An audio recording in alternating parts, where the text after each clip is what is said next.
again for our High Priestess chats with our tarot talks journey through the tarot that we've embarked on. And yeah, we've woven our way through the Fool and the Magician, and now we've arrived at the High Priestess. And part of this that dropped in was to connect with people who are in the Facebook group and in the community and wider community of people who I love connecting in with who are on that High Priestess path and who are on the journey of embodying what it is to be sovereign in yourself and to have balanced your dark and your lighter aspects and have come into an integration. And it's still a journey that is unfolding, but are in that place where they're offering these beautiful services to people who are finding them. And so, yeah, I'm really honored today to have Courtney Kaiser with me. Courtney and I met about 2 years ago in an online community and have just really connected and stayed in touch and supported each other from then. And Courtney's been on a couple of my summits and really shared her wisdom and taken us into anger, rage rituals and all sorts of things on the beautiful summits. So I'm really excited to have this conversation with Courtney today. She really dropped on my heart straight away as someone to bring on for this kind of chat. And it's a casual chat today, a catch up. I'm going to expand my tech goddess self and attempt to monitor the Facebook group. So if anyone does have any questions, then maybe we can attempt to engage, and I'm going to expand myself into a new realm of doing these things. So bear with me with that as well. But welcome, Courtney. I'm so very excited to have you here today. Thank you so much for the lovely introduction. I am very excited to be here. Thanks for having me. Yeah. So straight into the beautiful High Priestess and this expansion of how we can dive into our intuition and find ourselves on this path. Like, where did those threads start to weave into your life, as when you were younger, or what was your path to arriving into knowing that this was your expansive path? Yeah, so I mean, I've always been connected with spirit, so it's something that I knew since I was younger that there was more than what meets the eye, that there was an invisible space, liminal space, um, as you could call it. But yeah, it's just been something that has been guided, and I feel like I've been directed towards it my whole life. It's been something that, if I'm walking in nature, when I was a little kid, I would be like in the woods by myself. And I remember talking in like another language that was made up, I thought. But I'm like, it might have been a memory of the past life where like this is the native tongue that I spoke to nature itself, right? It's like this intuitive connection with nature and these various skills that I think that I've had in past lives. I've had some visions of that, but I'll get to that later. Yeah, it's just really been an unfolding. First, it turned into just magic. And I always had an interest in mythology and various other magical teachings, right? But it wasn't until like my mid 20s that I started buying my own witchcraft books and looking into that. And then taking various witch schools and becoming an initiated high priestess myself. Um, it's just been this affirming not destination but path that I've taken, and every step further in it has been affirmed and just like, yes, encouraging, you're on the right path, you're on the right path. And then my abilities, my clair abilities, my connection to spirit, my intuition has only increased and expanded the more I listen to the call. Mm, amazing, amazing. And have you felt that pull to the High Priestess and the different symbology within the card itself when you bought your first tarot deck or gifted it, or how did you come across tarot? Sometimes someone is gifted a deck and it's that expansion because they know that you're ready, or it's a seeking out of that esoteric wisdom that comes in. Yeah, I actually started tarot later, Mm. after, way after I started my magical and priestess journey. Mm. And so, like several years after, I didn't get my first tarot deck until a few years ago, Oh wow. believe it or not. Yeah. Yeah. Yeah. I know. I went through every other divination first Yeah. before tarot. Tarot seemed just like very intimidating to me because there's just so many cards to remember. But then when I started getting used to the cards and being a high priestess first actually made the card make more sense to me Hmm. because the light and the dark pillar, right? That's something that I, ever since I was a kid, I growing up, my favorite show was Xena, and I realized that her character is literally pressed with a situation where she goes towards her shadow or towards her new lighted path, right? With her newfound wisdom and moving towards her heart space. And so it's like, that was like my show, Mm-hmm. like most of my life. And it's like always this light and dark, always this light and dark. And I learned how to love and honor all this darkness within myself. So it's almost like this path had been started for me. It was already selected Mm-hmm. before I even was, born. So I just feel like I've always been on this journey of going into the underworld, finding that wisdom, that intuition, going in the darkness, going within myself, and communing with spirit, communing with deities for that higher guidance. Yeah, that's something I very much feel connected to and guided by. Oh, amazing, amazing. And you offer this shadow alchemist aspect to what you offer people, this trauma specialist and this shadow alchemist, and that journey of embodying the dark and the light, and what you said about the high priestess sitting in the middle in that heart space. She's mastered both. And so what was your journey into shadow work, and how did you realize that that's what you were needed to do, or like most of us, you're thrown into the dark night of the soul and figure it out yourself. So, yeah, For that, yeah. it was something that, when I started looking into witchcraft, it was everywhere. Mm. And any time I would go on, like witch talk or something like that, it'd be like, oh, shadow work, shadow work, shadow work. So it's like, I already knew that was something that needed to happen, but I don't think I had I didn't sit down and realize I was doing shadow work. I think it was like what you're saying. It was like dark night of the soul. It was like the stripping and shedding of all of these past versions of myself that I no longer needed anymore, so that I could resonate to this higher, high priestess vibration. Mm-hmm. Amazing. And in terms of like releasing those aspects of self, like how how do you internally process that, or did you develop your own techniques over the years, utilizing other people's aspects, and what was that kind of internal journey like? Yeah. Yeah, so it was really interesting. I feel like in various witch schools, different magical schools, and actually the healing, journeying meditations in actual ritual space is where I first started to have my true shadow work journey, visions, things like that being brought to my awareness, being brought to me.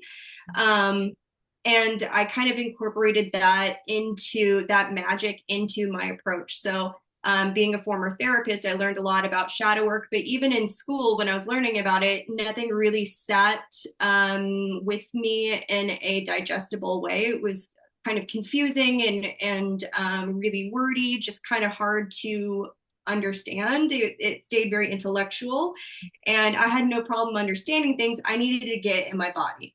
So somatic experiencing exercises were really what took my shadow work to the next level, because I realized I had so much emotion and even thought programming just in my body that needed to be released, Mm. or released from there's no stories connected to it, but in this life I created these stories that were connected to it, right? But really it just needed to leave, Mm. to be experienced, to be felt, to be honored, and then to leave. Mm.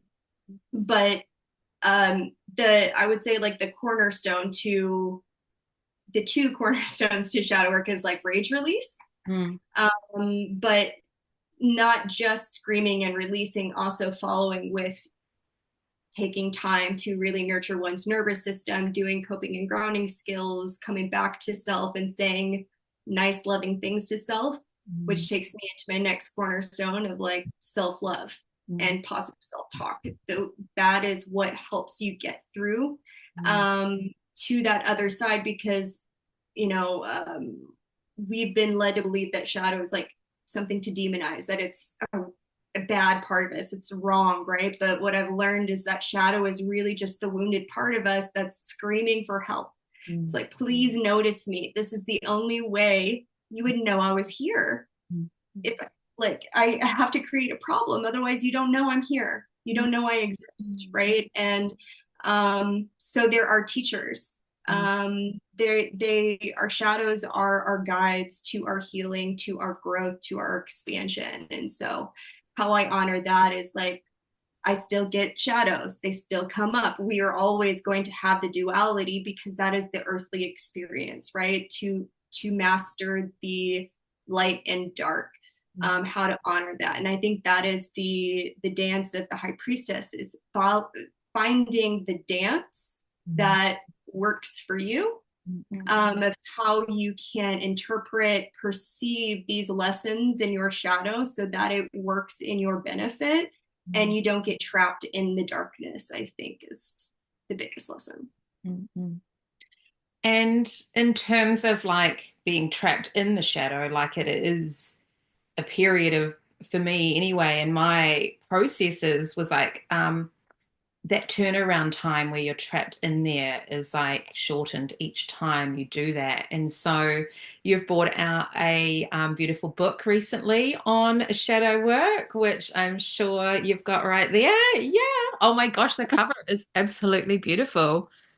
So Oh, I made it. yeah, I designed it. yeah, Yeah. yeah. Canva. It's a Yay. wonderful term. I love Canva.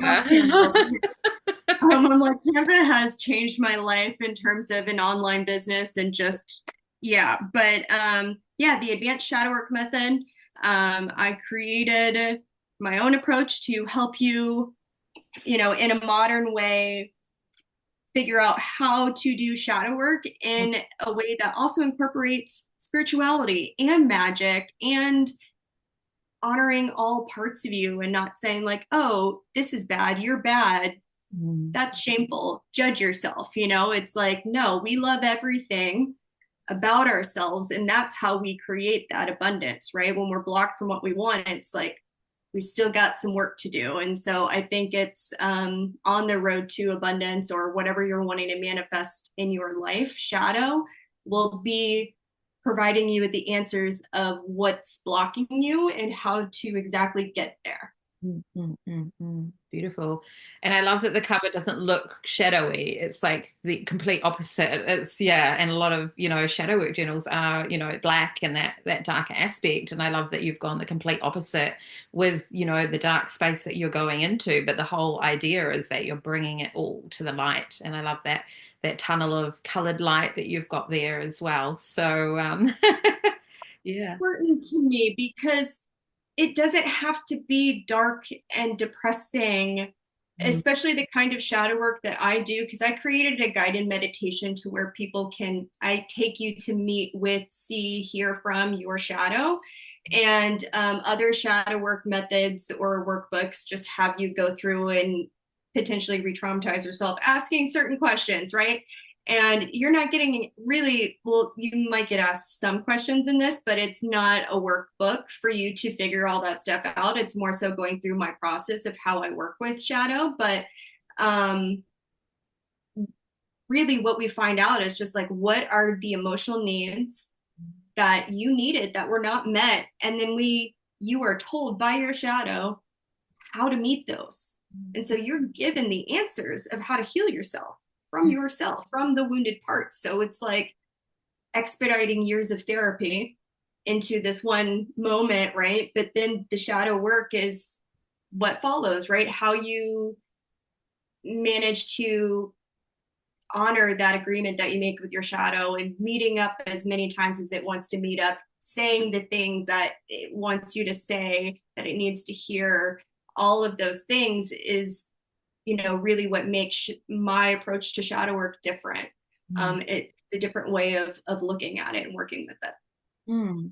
And what's your perspective on the ego versus the shadow? And are they the same or do they overlap or how do they interact with each other? What is that aspect? So I think they're the same Hmm. because the ego is something that has been built, right? And it is essentially like our sense of self from the outside world. And within ego, there's like wounded ego, right? There's like almost no separation of that. It's still ego. So it's like everything that lives there. So I will say that ego is shadow Hmm. because consciousness is only 5 to 10% of our waking mind at any and all times. Hmm. So if you think about that, I mean, granted, yes, you could be ego thinking about things, but when we're actually conscious, it's just like doing like deductive reasoning. We're quantifying, we're learning something new. It's very specific things that when we're actually conscious. So it's kind of a restructuring of understanding what it means to be conscious and when we actually are conscious and how often we actually are not. Mm-mm-mm.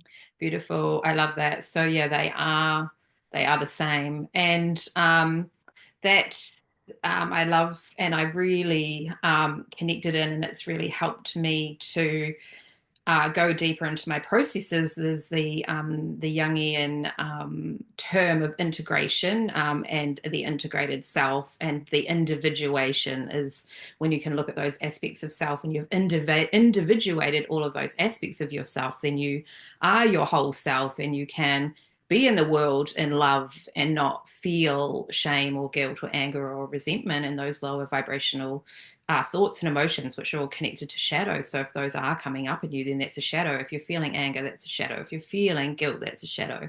And it's when they are, what do you feel on that? Yeah.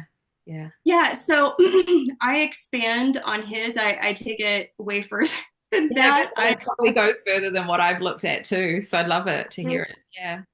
I have made a whole mess of work for myself, but yeah. So what you're describing, it's that, right? It's seeing shadow in all of these different ways and the lenses that shows up, and through my approach, where we can go in and meet those shadows, then you can actually be like, oh, that's my 12-year-old self. She says she needs to be held when she feels that way. Mm. So then you have your like very quick tool to be like, oh yeah, okay, this is that shadow. I know I just need to sit here and rock. She'll Mm. feel better and give some patting and tell her that she's safe Mm. and Mm. rock her. Yeah. Right? It helps you identify because sometimes when we say that it can stay too intellectual, you can still know, but does that mean you're actually showing up yourself by providing the coping and grounding skills that you actually need? Mm. Mm. Mm. Mm. Right? Mm. That's where the healing is. That's where the integration is are you actually doing the things that your shadow's asking you to do to integrate how you take care of yourself? Because that's how you heal shadow.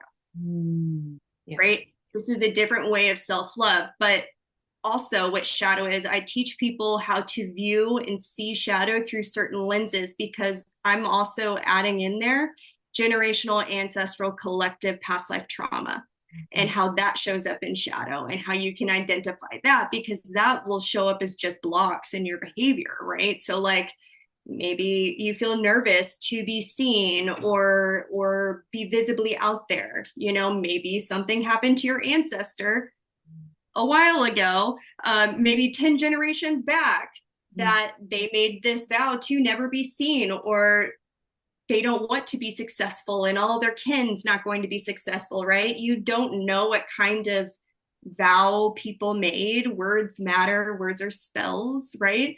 And oftentimes we say things without realizing like the consequences. And so, how these things show up in even like physical illness in the body, genetic um, markers for certain diseases, I believe is trauma that's been stored in the body and passed down. And if we heal these specific things, then you won't contract that anymore. You'll actually erase it, eradicate it from your DNA, no longer passing it on, Yeah. right? We are not meant to hold on to trauma. Mhm. And I think this is the generation where we really start living life without trauma. Not that it didn't happen, but that like we don't need it influencing our DNA anymore. We have the capabilities to move beyond it now, and the work that you're doing and people are doing, and really streamlining the information so that it's easier for people to grasp and find those techniques that are working for you, and feel that it's okay to say that you're feeling these feelings of anger and rage and hate, and let it out. And I read somewhere that all of the emotions, probably apart from love, joy, all those beautiful emotions, but all those lower density emotions only have like a finite amount of force behind them, and once you allow it all out, it depletes, and then you can get to the source of it and release it. And so, like, that's where, and that's not necessarily, I suppose, for every single thing, but if it's appropriate to do that rage ritual and to let it out and allow the voice to free it from your body if it feels like it's needed, then that is just such a pivotal moment to transform. Yeah. Yeah. That, yeah, Yeah. it's so that because it's really interesting. I had a eye-opening conversation with someone who comes from a Buddhist background, and there's absolutely nothing wrong with that, but it's very different schools of thought, right? We started seeing a lot of things of this suppression and repression, even though there's this idea that we transform and we alchemize, we transmute that anger into stillness, right? But who says that it doesn't just stay in your body for some people and will then act just like as other generations did, right? Where it stays in your body and just continues to get passed on. If someone doesn't truly know how to alchemize or transmute energies and emotions, feelings, then they're just going to keep it trapped in their body, right? And so I am bringing about this new picture idea of what life could be like where we all honor our emotions. It's a rewilding of ourselves. It is a rewilding of who we are and honor expression of every single fucking emotion and feeling that we have, feeling it, even if we look crazy in the middle of a conversation. I'm like, yeah, I don't care if it's appropriate or not. Let's feel it. Let's release it, and that become the new normal. Mm-mm. Yes, yes, and to and when other people around us are at that space, to hold that space for people rather than shutting it down. If people are triggered, then they'll shut that down in other people. And for us all to be more self-aware that when someone's going through a process, that the best thing that you can do is just allow them to move through it fully rather than shutting it down or pandering or, oh no, you don't need to feel like that. It's okay. It's like, well, let's go deeper into it. Let's fucking pull that out, yeah, and look at it and set it free or alchemize it, as you say. Yeah. I Yeah. just, so many I feel like all of the complications and arguments and fights and issues, that tension that we have in our relationships and between friends, family members, people, whatever, it's all a culmination of people just not feeling their emotions, right? And then spewing on whoever's around. And it's like, God, if we all took care of our emotions, would people even fight? Exactly. Yeah. Exactly. You Exactly. know, like Safe we enough. might all be screaming, but like, you know what? We'd be happier. Yeah. I agree. I agree. Beautiful. And so where can people find your book online? How have you got access for that? And we'll drop that below the video. So, Amazon is a place, but I also have a link on my website and on all my social platforms, but it will all take you to Amazon. So I will give you the Amazon link. Yeah, amazing. I would appreciate if you guys, then I believe the audio version will be coming out next week. So just in case anybody prefers that form, that will be And you've rolling out. recorded the audiobook yourself as well, so it's your voice speaking Good. through, is it? Yeah, yeah. Mm-mm. Hear me speaking. It's great. Okay, so Mhm. I am multitasking and I'm monitoring the the chat. So Sophia's got, it seems the best thing that we can do is work on ourselves and be in a good spot. Yes, in a good headspace, in a good frame of mind to do our part. Exactly. Yeah. I'm Yeah. telling her, like, it's okay if you're not in a good headspace. Mm-mm. Yeah. Like, honor that. And um, not shaming yourself for feeling however you're feeling, but no matter what, giving yourself so much love as if you're your favorite child, kid, anything that you've ever met, to your dog, whoever it is that you pour love into, do that with yourself. Mm-mm. Yeah, a point that dropped in my New Year's ritual that I did my very first solo New Year's, and I did a ritual Uh-huh. and yeah, hung out with the cat I was looking after, and we had a great New Year's. But Yeah. I did a card reading, and a big thing that dropped in for me is like when you go into when you go into a dark night of the soul or a tower moment or that dark period, it's when you've lost your inner child and you have allowed your internal projections of the world and your judgment of the world and self to take over, and you've lost your inner child within that, and she's swimming in darkness or he is swimming in darkness. So that came through really strong. Yeah. Yeah. And with that information, though, being mindful of how one perceives that, because that might be true, but at the same time, can one be gentle with self and be like, it's okay. It's Mm-mm. okay that we did that. It's okay that we're learning that we don't know any better, that this happened, right? Because I can also see somebody in their shadows read that and be like, Okay. I did it. I can't believe you did this. What? Yeah. You can avoid that, like, and I'm sure we've all done it. Like, Mm-mm. that's You how beat I used to yourself. talk to myself. Yeah, beat I yourself was up for it. Yeah. spitfire, Yeah. Yeah. right? So, yeah. So just being really gentle with yourself. Yeah. I love that. And so, yeah, bringing a book out is such a pivotal moment in your journey. And so, what does the future look like now that this has transition point to having a book and the audiobook out on Amazon? What's next for you in terms of traveling or expanding into different things? Yeah, so it did just come out in beginning of January. So I just got a publicist, so that's very exciting. I know, I'm like, I never thought I'd have one of those. Yeah.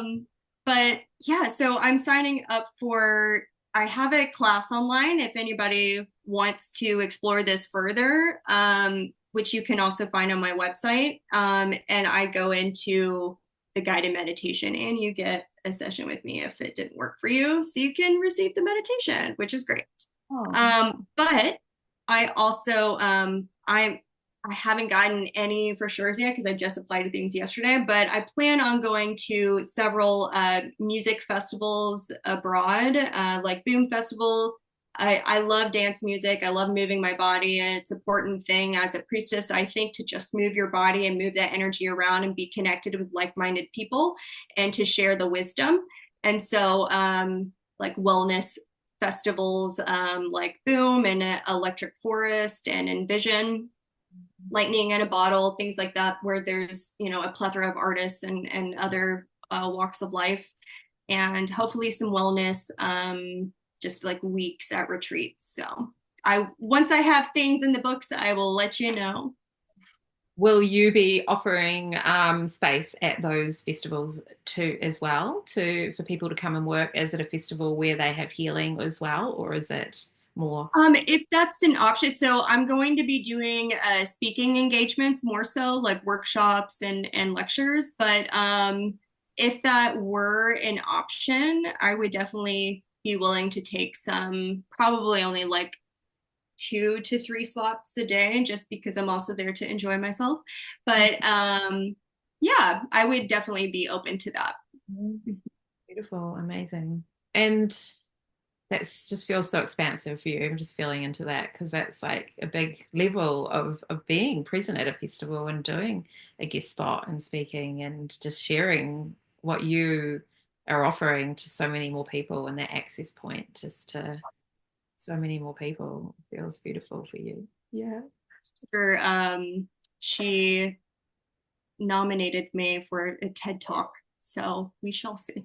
Wow. I'm like, oh, okay, talk about nervous. Okay, yep, I'm gonna have to memorize a speech or something. Yeah, Yeah, yeah. so I might need to do a little bit of shadow work around here. shadow work. I'm gonna do some as memorizing. Yeah, it's a whole lot. But so we shall see. But I will definitely keep you up to date with any new news. Amazing, amazing. And so, with this high priestess journey and like bringing that wisdom in and connecting in, like she's so much about your intuition and your inner knowing. How have you really developed your intuition over the years? And what was that journey of like knowing what your inner voice sounds like, or your guides, or any of Oh those wow. aspects? Oh wow. Um, it's been interesting. It's been a long road. Um, Gosh, I'm trying to remember like the time where it actually switched and I was like, "Oh, I know the difference." It's just always kind of felt like that. So I will say though, there's this book, um, Where Two Worlds Meet, Oh yeah, wow, beautiful. by Janet Novak. I can send this to you, but it's a pretty short book, but it's how to develop evidential mediumship. And so there's really great exercises in here that help you get connected with your intuition, connected with your psychic abilities and other clear abilities. And so doing these exercises, I was doing these like every single day for um, probably close to a year or more. And I'd be practicing with friends or whoever was around who was interested, because some you need partners with. But um, yeah, that helped a lot, just kind of escalate things. But then I believe it was a priestess initiation from nature, which I can't explain it any other way. I was in the redwoods in November, and I was talking to one of my retreat friends, and all of the ravens started making noise around, and then my body got overtaken by a surge of energy and I was vibrating and shaking. I started crying. I thought I was having a seizure. Wow. But I knew it wasn't a full-blown seizure, but it was like I was getting downloaded as an activation of all of this energy that I didn't know what to do with. And I thought, I'm really glad my friend was there, because I was like, what just happened? I would have thought that was like, that didn't happen. Like that was, I wouldn't know how to talk about it. And she was like, girl, I don't know what it was, but I was just holding my amulet out, like trying to soak up the charge, She was like, I feel like I witnessed a miracle. I don't know what that was. So ever since then, my spirit communication has skyrocketed. My intuition has skyrocketed. I'm getting messages, visions, like all the time. Oh, wow. Incredible. Incredible. And you, So yeah. I'm like, there's no straightforward answer with that. It's just, if you want it, keep searching for it. This book is a really great tool. And if you keep listening to that, like when they tell me to do things, I do it. I Mm, listen. I go for the thing. Even if it doesn't make sense to me, like, hey, you need to break up with that person, I will do it. Yeah. You need to move there, I will do it. So it's like that undeniable trust Yeah. is what's helped that connection and bond grow even more. And following those, inklings that we get when we're not so tapped into it, but it can come through as an inkling, or yeah, like I just need to go and do this bushwalk, or I need to go into that shop, like things like that. That's a pulling of onto your that path or talk to a person. Yeah. So when I get spirit communication or it's like my higher self, honestly, they don't seem that different to me. Well, my higher self doesn't really give me visions. That's more from spirit, and it like comes in not just as like a random thought that you would have. It's like it comes in externally as a vision to my third eye. Like I know it's not mine. I don't know how I know that, but I know that I didn't originate it. And then I'll get downloads of feelings in my body with information. The clear sentience of clear knowing information, or I mean clear feeling, but also clear cognizance. I'll just know information, and that's how it comes in. But it how people can tell the difference between like intuition and like gut feeling or instinct. Intuition doesn't have emotions connected to it. It's just straightforward. It's fact. It doesn't have a storyline. There's nothing attached to it. It's just what it is. Mm-hmm. Mm-hmm. And it doesn't, yeah, there's no agenda and there's no ruminating like people, yeah, would say to me. And, in conversations I've had, it's like, well, what's the difference between a regular thought? Um, or if I ruminate on something that I think I want to do, is that my intuition telling me? And I'm like, well, if you're ruminating on it, then no, that's just your ego and that's just your brain just trying to convince you of something. It's like if it comes in and it doesn't have an agenda, or well, it has love. Like the path is love. Like, so there is no agenda with love. It's just like if you follow this and it comes in a beautiful, loving way. And that's how, yeah, I've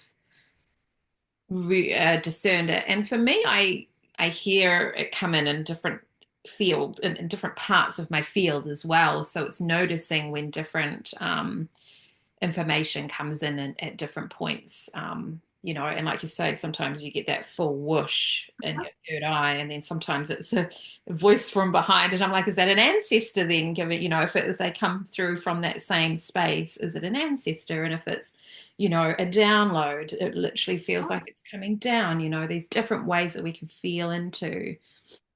That's exactly it. I was going to say, coming up with a language of identification. That was something that I did starting off when I first started trying to communicate with spirit more. It's like, okay, people around my age come in at this level, like right at face level, and then parents come up like a little bit higher, grandparents come up here, and then my guides and stuff, more spiritual beings come in up here, and then like entities might be on this side, and but my spiritual team are going to be on this side. Okay. Yeah. Yeah. And do you feel like you're declaring that? And so when it comes in, or that's the feeling that you've gotten and that's how you've placed it? It's something that I've worked with my spirit guides to create a system. And that's something that this book actually helps you do too. I'm like, am I selling her book or am I selling my book? Yeah. But seriously though, for all of us on this journey, like I wish someone had told me this earlier on, but I learned it exactly when I was meant to.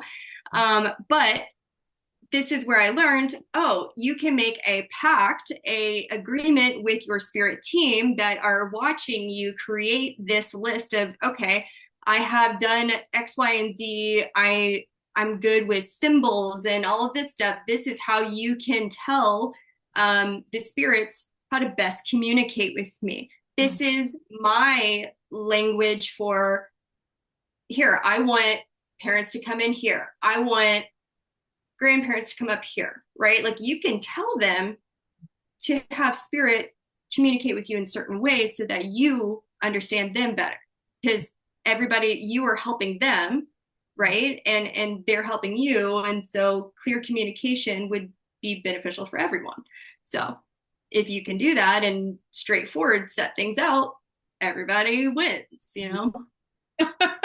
That is a big point. That is a big thing to cultivate. I would highly recommend, yeah, definitely Well, to I think cultivate that. people with Yeah. people with spirit, I've noticed they're just grateful for spirit to be there, Mhm. that they don't ask anything or say anything at first. There's like a little bit of hesitation of like, I think I'm just supposed to sit here and like honor them, which Mm. like, yes, also if they are not your spiritual, well, your spiritual team's probably been trying to contact you since you were a baby, so they would love it if you asked something.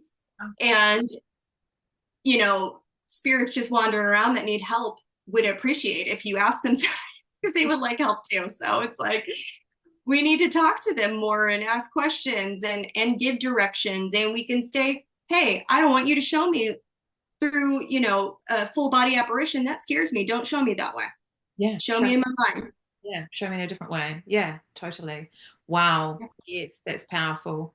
Yeah, it's creating the channels, not just allowing the channel to come through and figure it out. It's like these are, yeah, and like you say, writing it down, and they can see you writing it down and speaking it out and declaring it. And even, if you do that a couple of, every morning or something, like until it feels like it's integrated and it feels like it is coming in those ways and from the areas. Yeah, that's powerful. And I had been aware of, yeah, different spaces, but I hadn't been super aware of like cultivating it. So that's, yeah, that's a massive shift for a lot of people when they can integrate that.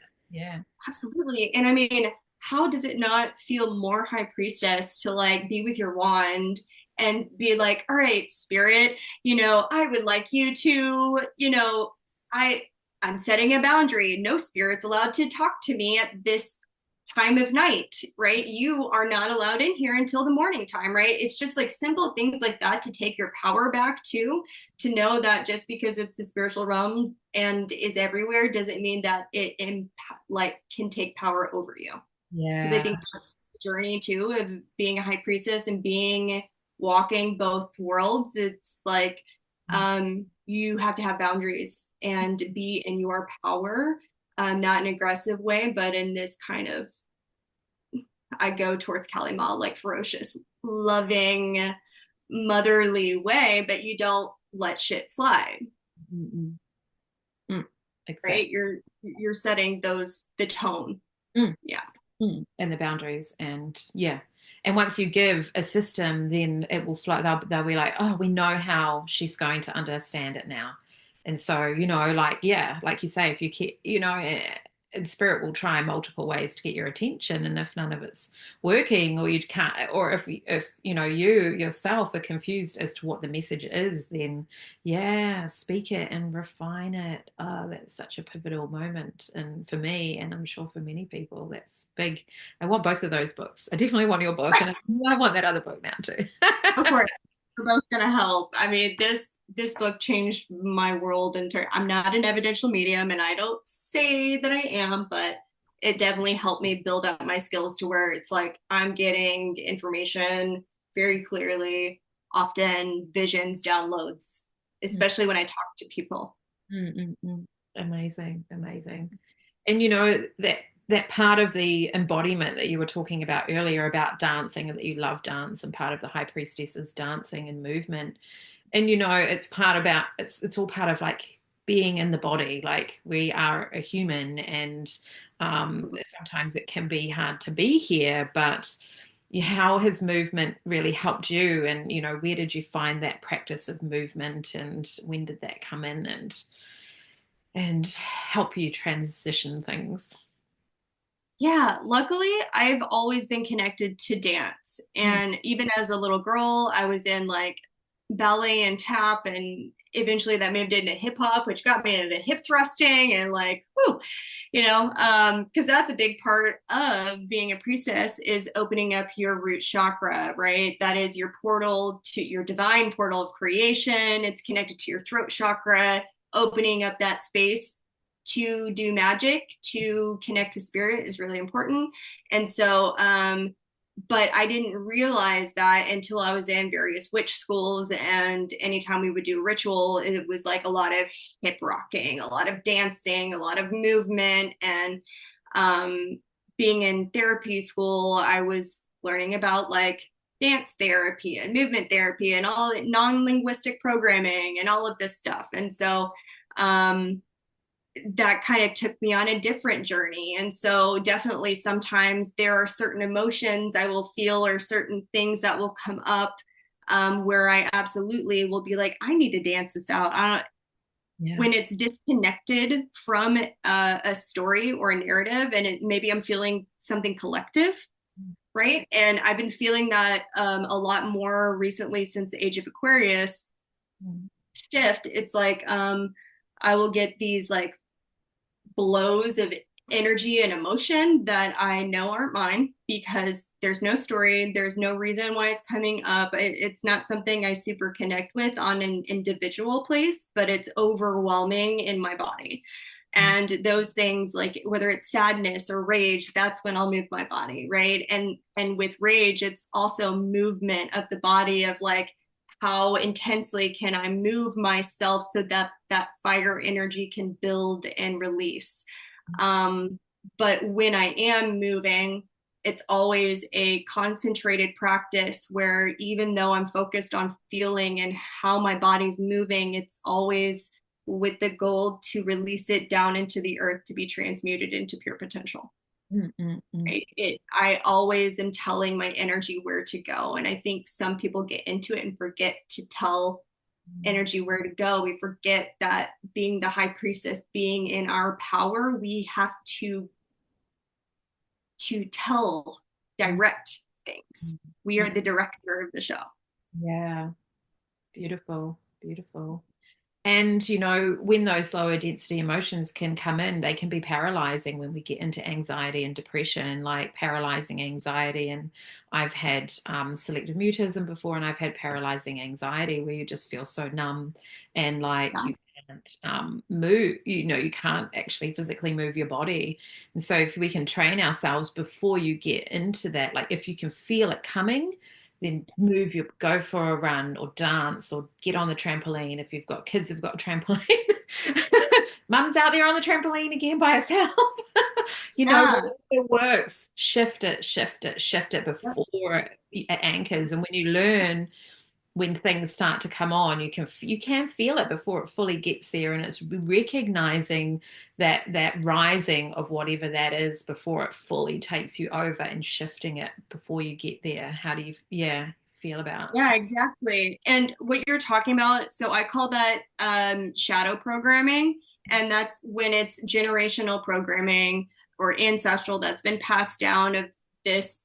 I mean, it's societal programming too, where we've all been programmed to deny our feelings, emotions, avoid, deny that we need help or need anything, that we don't need to calm ourselves down, that there's nothing to, we gaslight the fuck out of ourselves. So um, that's just something that in shadow is going to come on anyways. That's your backup autopilot. And so it's a matter to be aware of that when we're going into situations that involve our emotions. And if we are not the best at responding to our emotions or providing ourselves with our own needs, then we have to be on even heightened, a greater heightened sense of, okay, this is what I'm working with. I have to bring in some statements that help validate my feelings, how I'm feeling, right? Because we want to break up that program, replacing it with a new one that does honor your feelings, that does see, oh, I'm feeling anxious. I need to help myself. Not, oh, I'm feeling anxious. No, you don't, bitch. Stop. Just keep doing what you're doing. Mm-mm. Yeah, Right? totally. You know, like how we've all been programmed to do. Mm-mm. And so I think that's the biggest thing of like, just can we be real with ourselves and be honest and be like, yeah, I don't feel good. I'm feeling really anxious. I need to cancel that plan later. I can't do it. Mm-mm. Yeah. I need to take care of myself. I need to erase the end of my evening or the rest of work. I need to go home. I need to take care of myself. Mm-mm. Totally. And there's a feeling of perfectionism that comes in when we're trying to be so perfect in everything that we're doing that, there is a fear of being messy. And so we just keep on going and we don't cancel our day and we keep staying at work and we want to just, have the facade of being held together, and it's really trapping even more those layers when they're coming up and we push them down. Well, you do that so many times, it's just that's where the layers of repression just really keep things stuck. So when things are showing you that they're ready to come up, and I feel that with clients in the past, I've really noticed and realized, and some of the training that I've done is like, when you learn new techniques or understand new things, then it actually allows space for things to come up. So, but because you've learnt those things, you're actually more equipped. And so, yeah, when they come up, you can look at them better and process them more. So, yeah, like going down this path, it is going to get messy and those things are going to come up. Yeah. And so one tip I can give people, it's like, yes, knowing it's going to get messy, allowing yourself to get messy. But what's interesting is people don't want to allow themselves to get messy because of whatever things that other people are going to say about them, how they're going to be judged, right? Which means themselves, how they're going to judge themselves, how they're going to make themselves feel, what they're going to say to themselves, because that's what's been programmed in, right? And it's just like shadow program after shadow program that you are dismantling all of it. And that's why this work is so hard, and why I tell people, like, be gentle with yourself. You are going against thousands of years of programming. This is not just you. You are not the problem. It is all of the generations before. Not that we're blaming them, because they didn't know any better. But we have the glorious and huge responsibility and option to literally change our DNA and remove all of this trauma, but also removing it and releasing all of our deceased ancestors, all future ancestors that haven't even been born yet. Like, there's so many elements to this, but something you can really do to help yourself is like find coping and grounding skills. So I have on my website, I have a resources page that lists a bunch of free ones. There's audio guided meditations. There's various breath work stuff, other many different things. Okay. And so what I encourage people to do is create a toolkit. There's a daily check-ins list on there that anybody can download. It will teach you how to, every single day when you wake up, or even multiple times a day would be even better. But like, how am I feeling? What's my mood? What am I needing? If I need a grounding skill, what grounding skill am I going to use? How do I feel after? Have I eaten? What happened yesterday? What, like, helping you understand your emotions, what you need emotionally. But with that, you're learning, because if you're doing this every day, you're like, okay, I'm sad. I'm at like a 7 right now. And then you try all these different grounding and coping skills, and you realize, like, oh, when I'm sad, actually the thing that helps me the most is just like holding myself and rocking, just accepting it coming out of me. And sometimes it helps to be hugged by somebody else too, as I'm just like working through things and being kind to myself. Now, for if I'm mad, I might do a rage release, and that's what's the most supportive thing for me. When I'm feeling depressed, you know, doing some body movement, dancing, grounding with nature, that is what helps me ground in and feel the best too, with some breath work, right? Like, we want a fast track toolkit for all of your emotions. What helps you ground and get to a regulated nervous system state so that you can do this work? Because that builds a window of tolerance, which means longer time periods to withstand discomfort so that you can move through this journey in the way that you are wanting to. Yeah, beautifully said, definitely. And so that, So, cultivating again and knowing yourself, know thyself, the oracle at Delphi, that maxim that is so important to embody. And that is, the high priestess is, know thyself. And you can really feel into, flowing from your heart space when you know that, and you can connect into your heart and know when those feelings are coming up, and what they're showing you, and how, that's just so beautiful. so one other thing, I forgot to say it. So when doing like the coping and grounding skills, it's really important to practice more than when you are upset.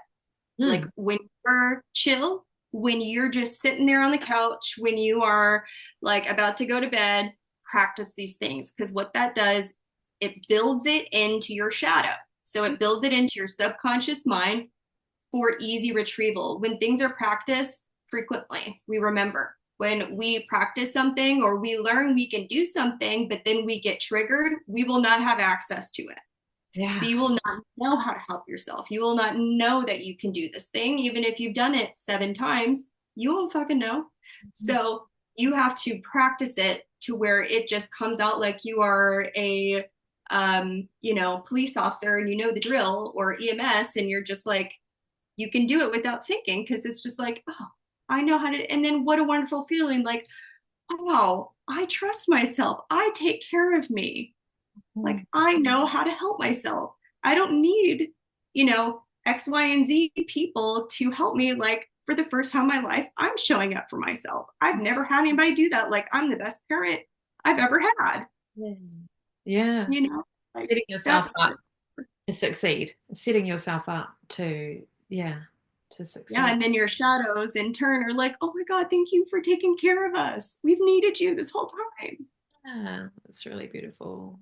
It's such a beautiful, yeah, aspect. And it's not like I'm going to do shadow work on Mondays or whatever. It's like it's a constant, it's a constant process that is,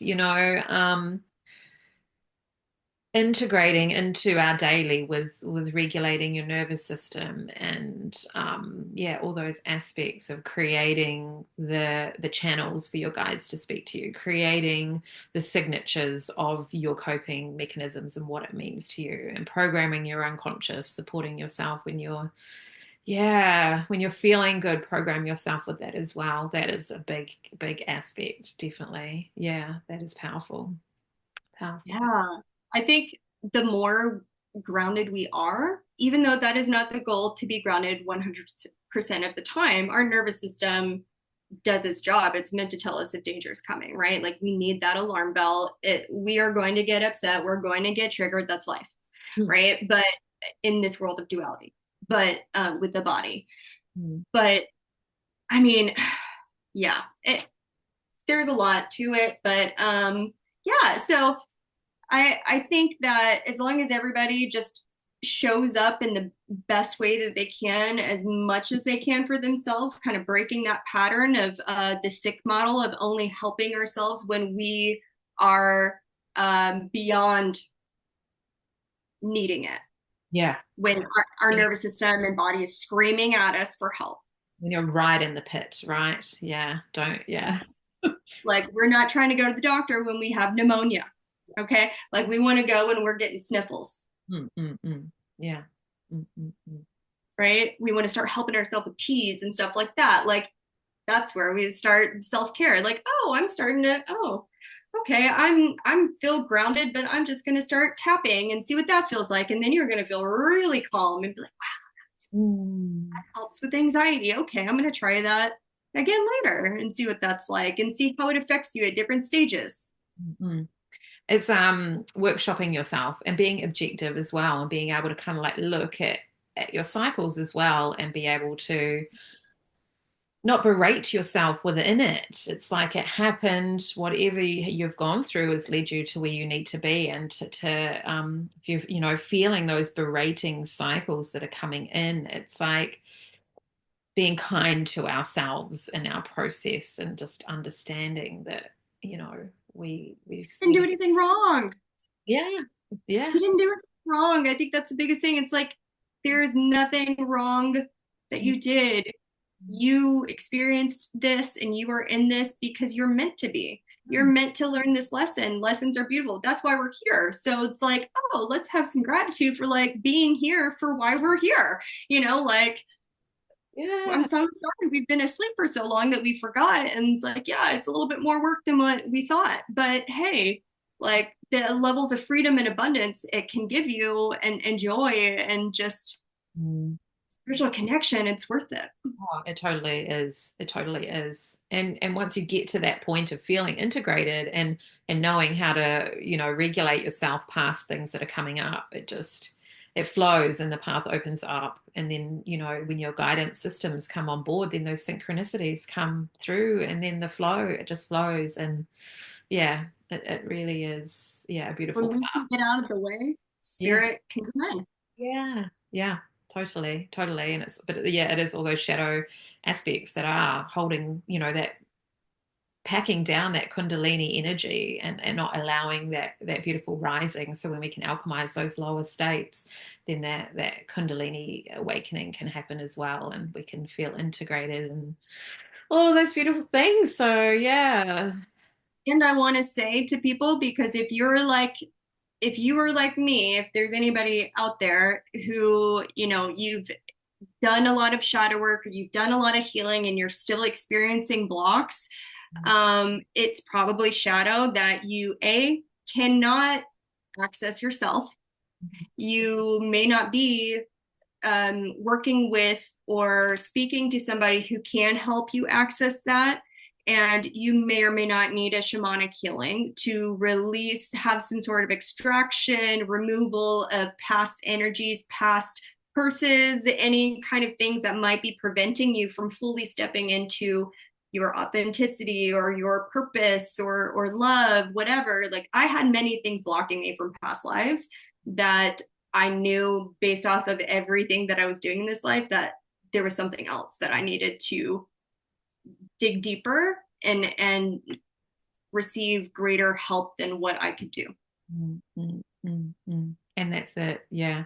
And it feels deeper and beyond yourself, and those cycles that really perpetuate a lot, yeah, feeling beyond that and getting that other help, and if it's generational or past life, and like you say, getting those, yeah, bits of wisdom that can come in through practitioners. And sometimes we have that overwhelm of like, who is the person that's going to help me perfectly? And then we don't trust ourselves on that flow and that path. And so asking spirit to put, that in front of you, and utilizing that to be like, who is going to help me? Where is this going to come from? And, you know, and then just letting Asking go. questions. They're Yeah. like, please ask us. All of you have guides. We're called guides for a reason. We're here to guide you. Please ask us questions. We will not help you unless you ask us for help. Yeah. Exactly. Exactly. Oh, this has been a beautiful conversation, Courtney. Thank you so much for being here again today. Yeah. Having me. This was a lot of fun. And I always look forward to these Yeah, chats with you. Seeing your face. me too. Definitely. Is there I mean, you've taken so much wisdom, but is there anything else from the High Priestess that comes through as just like anything else before we wrap up our chat today? I think even though it's important to do shadow work as like an integration process, because we're always trying to see like, oh, this new thought or behavior that I'm wanting to integrate in, like I need to be mindful of that. I need to be aware, right? But it's important, spirits having me say like, don't go dig in the depths every single day. Don't do it. You need to take breaks. Everything is not dark and depressing all the time. Don't get stuck in shadow. Don't get stuck in the darkness. That's not why we're even given this. um I almost want to call it like an initiation because it's kind of what it feels like each time. But yeah, just you don't have to always be in like serious darkness and shadow all the time. You can be doing shadow work and not be in the dark depths. And also, like, if you've been in the dark depths for a while, like, go out, leave your house, like, go be around people, go be social and not think about shadow work for a second. Like, it's very isolating work. And so, like, we have to remember how important community is, especially priestess community and being with other like minded people. And that's just going to continue to pour light Mm. into yourself, but also allow your light and abundance to shine even greater. And so, like, that's something if you feel like you've been disconnected to find those connections again. You feel yourself in the light, allow yourself to feel light and follow that as well. And yeah, I love that's a beautiful, What beautiful. was hard for me. Yeah. My last big lesson was like unconditional love, and I couldn't have done that unless I'd gone on retreat with all those ladies right before I got the activation, like days before. Um, this group of 43 women unlocked my unconditional love, and then I'm like radiating at this level, and I get this activation. It's like, but I had been alone for like almost 8 months, and it's like I needed that. I could not have done that without community, without sisterhood. So it's like, Mhm. it's just so important Yeah. Beautiful on this point. journey. Yeah. Beautiful point to finish on, especially since we're here in this community of Order of the Dark Moon is celebrating the people who are, present in the Facebook group here and engaging and sharing their knowledge and wisdom. So you are on social media as well. So definitely, Courtney, when we get off the call, if you want to drop all of the links you've got to your Amazon and website and anything else in the Facebook group underneath. And yeah, thank you so much. Yeah, Much. And yes, if anybody has any questions, feel free to reach out. And yeah. yeah, thank you Send so lots much of love. Yeah, send Courtney lots of love in the comments, and yeah, appreciate you and the work you're doing in the world. So thank you. Yeah. for everything you're doing and bringing this wonderful group together and creating this beautiful community. Oh, I'm so proud of you. Oh, thank And you. Proud of you too. Amazing. Yeah, it's amazing when you witnessing others' journeys and sharing it all together. It's beautiful. Amazing. Cool. Sending you on your day, and look forward to connecting again soon. All right. bye, everyone. Bye.